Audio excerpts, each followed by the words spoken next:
জামায়াত আমিরের x account হ্যাকের দাবি যুক্তিযুক্ত নয় বলে মনে করে বিএনপি। রোববার দলটির নির্বাচন পরিচালনা কমিটির মুখপাত্র বলেন, জামায়াত বরাবরই নারী বিদ্বেষী মনোভাব পোষণ করে। এদিকে জামায়াত আমিরের মন্তব্যের প্রতিবাদে ঢাকা বিশ্ববিদ্যালয়ে বিক্ষোভ করেছে ছাত্রদল। নারী বিদ্বেষী মন্তব্যের জন্য দলটির আমিরকে ক্ষমা চাওয়ার আহ্বান জানান শিক্ষার্থীরা। দর্শক, মাহিলা ইসলামের প্রতিবেদন। সোশ্যাল প্ল্যাটফর্ম এক্সের ভেরিফাইড অ্যাকাউন্ট রয়েছে জামায়াত ইসলামীর আমির শফিকুর রহমানের। ৩১ জানুয়ারি শনিবার ওই অ্যাকাউন্ট থেকে নারীদের অবমাননা করে দেওয়া হয় একটি পোস্ট, যা নিয়ে সামাজিক মাধ্যমে শুরু হয় নানান আলোচনা।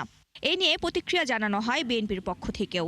সকালে গুলশানে দলটির নির্বাচন পরিচালনা কমিটির মুখপাত্র বলেন, এই পোস্ট সত্যি হলে দেশ মধ্যযুগের ব্যবস্থায় চলে যাবে। আমরা দেখলাম এই দলটি প্রকাশ্যে বারবার ঘোষণা দিয়েছে তাদের দলের প্রধান পদে নারী কখনোই আসতে পারবেন না, অথচ তাদের নারীরাই বাড়ি বাড়ি গিয়ে নির্বাচনী আচরণবিধি লঙ্ঘন ঘটিয়ে এনআইডি কার্ড এবং বিকাশ নম্বর সংগ্রহ করছেন।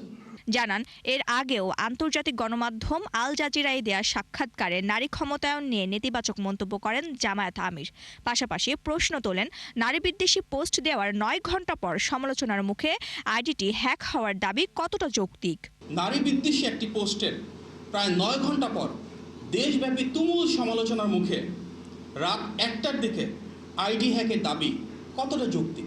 তারা গভীর রাতে ৩:৩০ অনেকটাই ভোর রাত, যখন হাতিরঝিল থানায় একটি সাধারণ ডায়েরি বা জিডি করতে গিয়েছেন, সেখানে স্পষ্টভাবে তারা উল্লেখ করেছেন বিকেল ৪:৫৫ অ্যাকাউন্ট হ্যাক হওয়ার বিষয়টি তারা জানতে পেরেছেন। যদি তাই হয়ে থাকে, তাহলে এই দীর্ঘ সময় তারা কেন জাতির সামনে সেটি উন্মোচন করেননি? এদিন জামায়াত আমিরের নারী বিদ্বেষী মনোভাবের প্রতিবাদে স্লোগানে উত্তাল হয়ে ওঠে ঢাকা বিশ্ববিদ্যালয়। বিক্ষোভ মিছিল করে জাতীয়তাবাদী ছাত্রদল। মিছিলটি মধুর ক্যান্টিনে শুরু হয়ে ক্যাম্পাসের বিভিন্ন সড়ক প্রদক্ষিণ করে অপরাজেয় বাংলার পাদদেশে শেষ হয়।